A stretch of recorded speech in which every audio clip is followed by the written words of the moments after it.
ভোটের মধ্যে হাইকোর্টে বড় ধাক্কা রাজ্যের 2011 থেকে সব ওবিসি সার্টিফিকেট বাতিলের নির্দেশ কলকাতা হাইকোর্টের।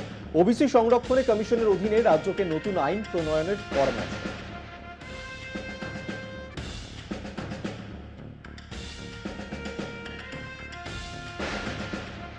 হাইকোর্টের ওবিসি রায় নিয়ে হুঙ্কার মমতার, বললেন এই রায় মানি না সাংবিধানিক।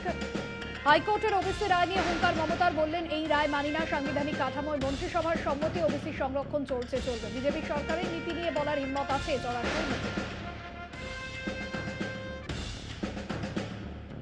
কাউকে দিয়ে একটা অর্ডার করিয়েছে, যদিও তার রায় আমি মানি না।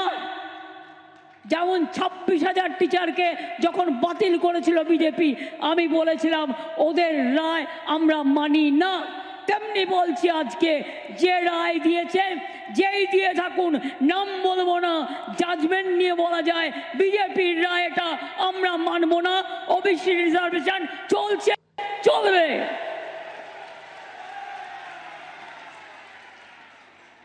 সাহস কত বড়! কোর্টে কখনো ভাগাভাগি হয় না, দেশে কখনো ভাগাভাগি হয় না। এটা কলঙ্কিত অধ্যায়। কেউ বলতে পারে আমি হিন্দুকে বাদ দিলাম, মুসলমানকে রাখলাম। কেউ বলতে পারে আমি মুসলিমকে বাদ দিলাম, হিন্দুকে রাখলাম। আরে এরা জানে হিন্দু বলতে ওখানে কারা আছে? আমি তপশিলীদেরও রেখে আমি করিনি এটা। এটা উপেন বিশ্বাস তখন চেয়ারম্যান ছিলেন। বাড়ি বাড়ি সার্ভে করে করে আমরা ওবিসি রিজার্ভেশন করেছিলাম। 12 সাল থেকে চলছে। কোর্টে আগেও কেস হয়েছিল, কেস খালি হয়ে গেছিল। স্পর্ধা তো কম নয়। একটা সরকার কি পলিসি নেবে, সেই পলিসি নিয়ে যাও না। বিজেপির একটা পলিসির ব্যাপারে একটা কথা বলবার সাহস আছে না, হিম্মত আছে? কিছু দালাল হঠাৎ করে 26,000 চাকরি খেয়ে নাও, ওবিসিতে রিজার্ভেশন বন্ধ করে দাও।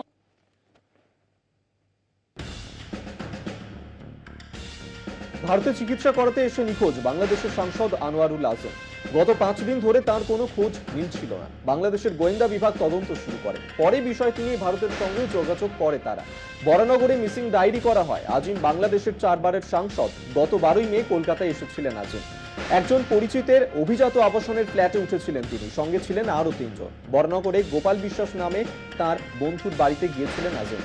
13ই মে তার বাড়ি থেকে বেরিয়ে যান। তারপর থেকেই কোনো খোঁজ পাওয়া যায়নি। সাংসদের মেয়ে বাংলাদেশের গোয়েন্দা বিভাগে অভিযোগ দায়ের করেন। তারপরই শুরু হয় তদন্ত। পুলিশের প্রাথমিক অনুমান সাংসদ আজিমকে খুন করা হয়েছে। সিসিটিভি ফুটেজ খতিয়ে দেখা হচ্ছে।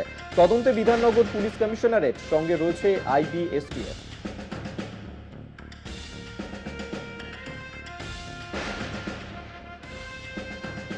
কলকাতা হাইকোর্টে ধাক্কা বিজেপি। নির্বাচনী বিজ্ঞাপন বন্ধ করা নিয়ে কলকাতা হাইকোর্টের সিঙ্গেল বেঞ্চের রায়ের ব্যাপারে হস্তক্ষেপ করল না ডিভিশন বেঞ্চ। চলতি সপ্তাহে সোমবার বিজেপির নির্বাচনী বিজ্ঞাপনের উপর অন্তর্বর্তী স্থগিতাদেশ দিয়েছিল সিঙ্গেল বেঞ্চ। আদালতের নির্দেশ ছিল আদর্শ আচরণবিধি লঙ্ঘন হতে পারে, সংবাদ মাধ্যমে এমন কোনো বিতর্কিত বিজ্ঞাপন দিতে পারবে না বিজেপি। সেই রায়কে চ্যালেঞ্জ করেই ডিভিশন বেঞ্চের দ্বারস্থ হয় বিজেপি। প্রধান বিচারপতি ডিভিশন বেঞ্চের অভিমত, প্রত্যেক বিজ্ঞাপনেরই লক্ষণ রেখা থাকা উচিত।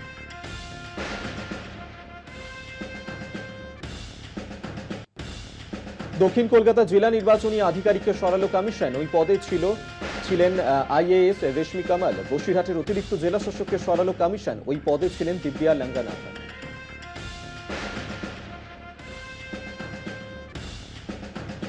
রাজ্যপালের বুকে বিজেপির ব্যাজ। জানুয়ারির ভিডিও পোস্ট করে তোপ তৃণমূলের। সংবিধান না বিজেপির হয়ে কাজ করেন রাজ্যপাল। সাংবিধানিক পদে বিজেপি নেতা একের পর এক পোস্ট তৃণমূল নেতৃত্বে।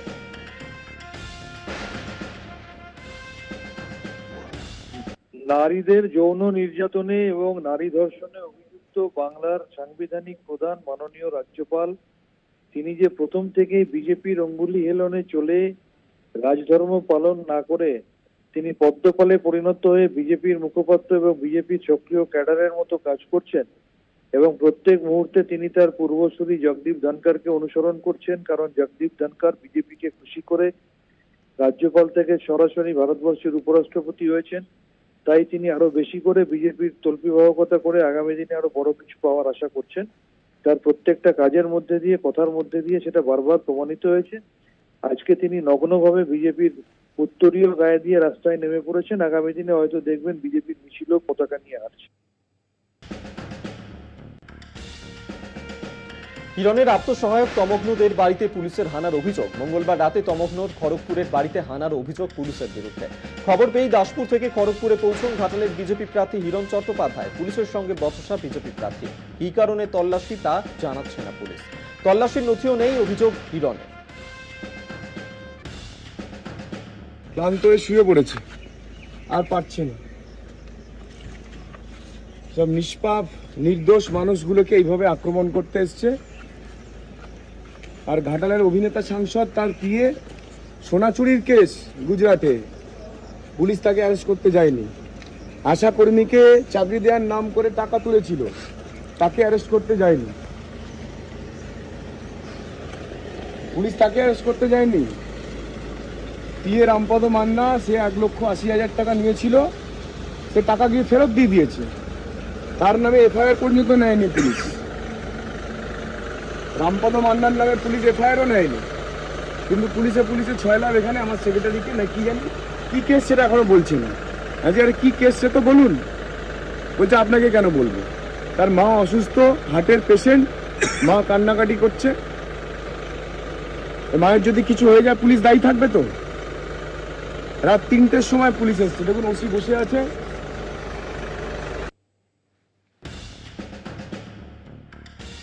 হিরণের আত্মসহায়কের বাড়ির পাশাপাশি ঘাটাল সাংগঠনিক জেলার আরও এক বিজেপি নেতার বাড়িতেও পুলিশি হানা। ঘাটালের বিজেপি নেতা সৌমেন মিশ্রের বাড়িতে পুলিশের অভিযান। অভিযোগ, বুধবার ভোর রাতে বাড়িতে ঢুকে ভয় দেখানোর চেষ্টা করে পুলিশ। সৌমেন মিশ্র বাড়িতে নেই জানালেও দরজায় লাগাতার ধাক্কা মারার অভিযোগ পুলিশের বিরুদ্ধে। স্ত্রী এবং 2 শিশু কন্যাকে নিয়ে আতঙ্কে রয়েছেন বলে জানান সৌমেন মিশ্র। যদিও এ বিষয়ে পুলিশের তরফে কোনো প্রতিক্রিয়া পাওয়া যায়।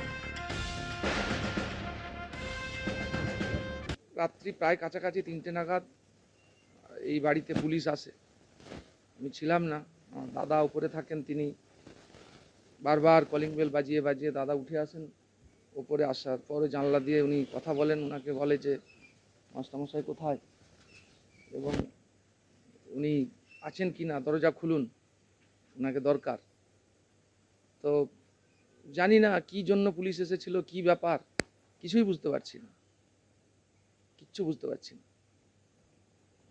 আমি বিজেপি করি, নরেন্দ্র মোদীর আদর্শে দীক্ষিত হয়ে বিজেপি করি। হিরণ চট্টোপাধ্যায়কে জেতানোর জন্য নেমেছি আমি।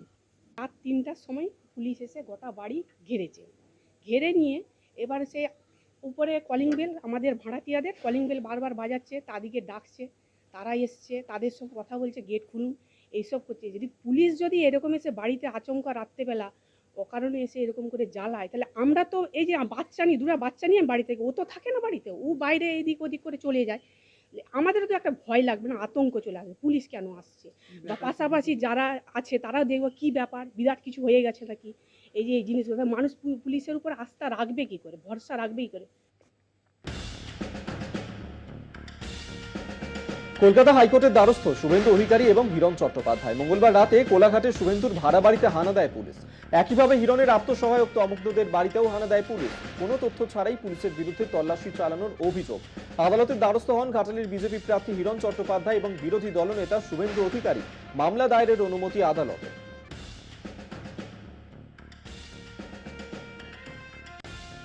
No vote to Subhash. বাঁকুড়ার মুখোশধারী বিজেপি প্রার্থীকে ভোট নয়, এই বার্তা দিয়ে ভোট প্রচারে নির্দল প্রার্থী তথা প্রাক্তন বিজেপি নেতা জীবন চক্রবর্তী। প্রার্থীপদ পাওয়ার পরে সুভাষ সরকারের উপর ক্ষোভ উগরে দিয়েছে বিজেপির একাংশ। এবার ক্ষোভের সুর একসময় জনপ্রিয় বিজেপি নেতা জীবন চক্রবর্তীর গল্পে। যদিও এ ব্যাপারে গুরুত্ব দিতে নারাজ বিজেপি প্রার্থী সুভাষ সরকার। এই দ্বন্দ্বে লাভ হবে তৃণমূলেরই, দাবি ক্ষোভ তৃণমূল প্রার্থী অরূপ চক্রবর্তী। সরকারকে অপছন্দ করেন, সুভাষ সরকারকে ভাবেন যে একজন রাজনৈতিক অসুর, যিনি হিন্দু সংস্কৃতির পরম্পরাকে নষ্ট করছেন। আমরা কোনোদিন একটা পিঁপড়া মারি না, কিন্তু তিনি বিজেপির কর্মীকে পা দিয়ে মেরেছেন। এটা বিজেপির নীতি হতে পারে না, এটা বিজেপির আদর্শ হতে পারে না। সুভাষ সরকারকে বিজেপির মুখোশ প্রার্থী, তাকে রাজনৈতিক অসুর ভাবুন। এবং আগামী 25 তারিখ আমি ইট চিহ্ন নিয়েছি, এই যে বিল্ডিং দাঁড়িয়ে আছে এর নিচে আছে ইট, সেই ইট কেউ দেখতে পায় না কিন্তু বিল্ডিং দেখতে পায়। আজকে যে বিল্ডিং স্বরূপ যে মন্ত্রীকে দেখছেন, এই মন্ত্রী আদর্শপ্রাণ বিজেপি কর্মীদের নোনা লাগিয়ে দিয়েছে। তাই 25 তারিখ এই মন্ত্রী স্বরূপ বিল্ডিং ভেঙে পড়বে। ওটা অবভিয়াসলি একটা তো হবেই, কারণ ও তো বিজেপির পুরানো লোক, আর এরা নতুন বিজেপি এমপি ক্ষমতার লোভী, আর ওরা দলের কর্মী। একটা তো পাবেই, ওদের মধ্যেই তো ভাগাভাগি হবে। একটু অ্যাডভান্টেজ থাকবে নিশ্চয়ই। আপনার বিরুদ্ধে দাঁড়িয়েছেন আপনার দলেরই একজন প্রাক্তনী, কোনো গুরুত্ব নেই। বলছি গতকাল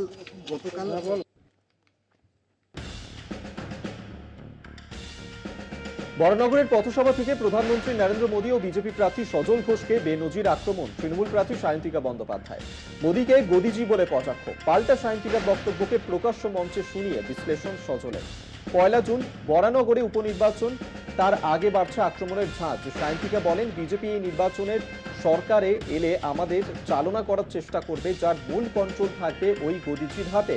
বিজেপিরা মহিলাদের সম্মান দিতে পারেন না। পাল্টা বিজেপি প্রার্থী সজল ঘোষ বলেন, সায়ন্তিকার অভিযোগ পুরোটাই মিথ্যে।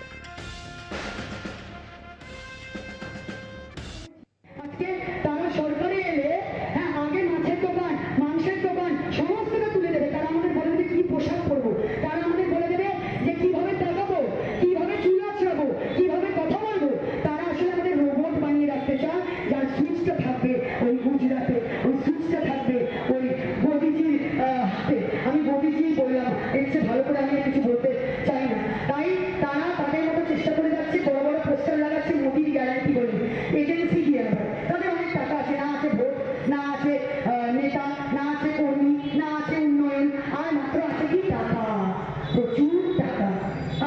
সোনার বাংলা বানানো বলেছিল 2021-এ, তারপরে ঝড়ে উড়ে গেলেন ওই প্রার্থী নেতা। আজকে ওই টাকা দিয়ে তারা এজেন্সি ভাড়া করে আজকে পোস্টার বানানো। তিনি আমার নামে বিভিন্ন মিথ্যা কথা বলছেন। আপনারা মিথ্যা বলবেন, এটা স্বাভাবিক। উনি 70 বছর বয়সে গিয়ে বলছেন আপনি এখন এত কম বয়স থেকে বলা শুরু করেছেন। আপনি যদি আর কিছুদিন এগিয়ে যান তাহলে যে কি ভয়াবহ ঘটনা ঘটবে সেটা ভাবলেও কষ্ট হয়।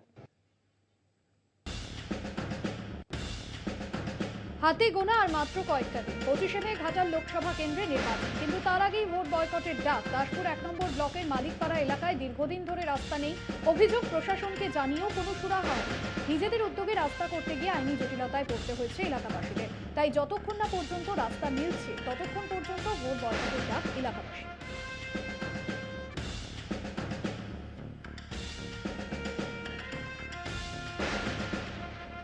পঁচিশে মে বাঁকুড়ায় নির্বাচন, তার আগেই গেরুয়া শিবিরে ভাঙন। নির্বাচনের প্রাক্কালে বিজেপি ছেড়ে তৃণমূলে যোগ 40 জন।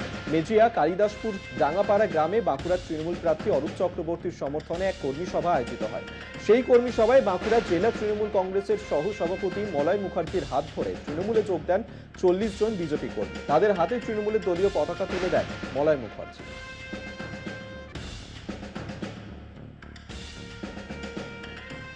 বাঁকুড়ার সোনামুখীর মাটি থেকে অভিষেক বন্দ্যোপাধ্যায় বিদায় নিতেই সোনামুখীর মাটিকে নতমস্তকে প্রণাম করলেন বিষ্ণুপুর লোকসভা কেন্দ্রের তৃণমূল প্রার্থী সুজাতা মণ্ডল। মঙ্গলবার বিষ্ণুপুর লোকসভা কেন্দ্রের তৃণমূল কংগ্রেস প্রার্থী সুজাতা মণ্ডলের সমর্থনে ভোট প্রচারে সোনামুখীতে জনসভা করেন অভিষেক। আর সেই সভায় ভিড় দেখে আপ্লুত সুজাতা অভিষেক বিদায় দিতেই সোনামুখীর মা মাটি মানুষকে নতমস্তকে প্রণাম করলেন তিনি। আবেগে গলা অবরুদ্ধ হয়ে আসছে, গায়ে কাটা দিচ্ছে। কারণ এই সোনামুখীর পবিত্র মাটি, মাইতমার মাটি, কার্তিকের মাটি, ঈশ্বর আল্লাহর মাটি, সেই মাটিতে, মাইতমার পবিত্র মাটিতে আজ আমার নেতা, আমার দাদা অভিষেক বন্দ্যোপাধ্যায় আমার কথায় আশীর্বাদ সমর্থন দিয়ে যে জনজোয়ার, যে আশীর্বাদ, যে উচ্ছ্বাস আমায় দিয়ে গেলেন, মানে আমার এখনো পর্যন্ত শরীরের সমস্ত রক্ত যেন মানে কি বলবো ছলাৎ ছলাৎ করছে। মানে আমি যেন দাদাকে এই সিটটা উপহার দিতে পারি, আমি শুধু এটুকুই আমার গুরুদেবের কাছে প্রার্থনা করছি। লোকসভা নির্বাচনের আগে তৃণমূল কংগ্রেসের ধস। ঝাড়গ্রামে তৃণমূল ছেড়ে বিজেপিতে যোগ 100 জনের। ঝাড়গ্রাম জেলা বিজেপির কার্যালয়ে যোগদানকারীদের হাতে বিজেপির দলীয় পতাকা তুলে দেন ঝাড়গ্রাম জেলা বিজেপির সভাপতি তুফান মাহাতো সহ অন্য নেতৃত্বরা। প্রধানমন্ত্রীর উন্নয়নে সামিল হতেই তৃণমূল ছেড়ে বিজেপিতে যোগ, দাবি যোগদানকারীদের।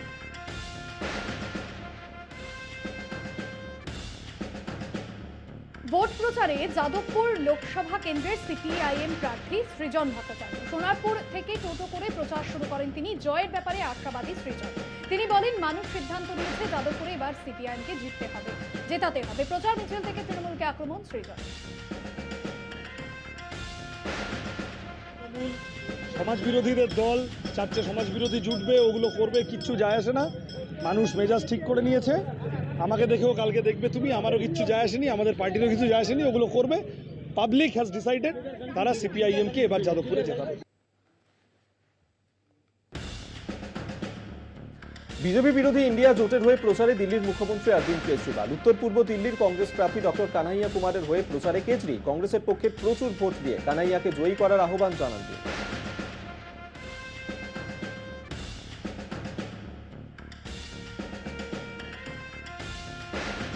সোনিয়াকে কটাক্ষ মধ্যপ্রদেশের প্রাক্তন মুখ্যমন্ত্রী এবং বিজেপি নেতা শিবরাজ সিং চৌহান। তিনি বলেন, সোনিয়া গান্ধী রাহুল গান্ধীকে রায়বরেলিতে লড়াইয়ের জন্য চাপ দিচ্ছেন। রাহুলকে কংগ্রেসের উপর চাপিয়েছিলেন সোনিয়াই। এর আগে আমেঠিতে রাহুল হেরেছেন, এবার তিনি রায়বরেলিতেও হারবেন।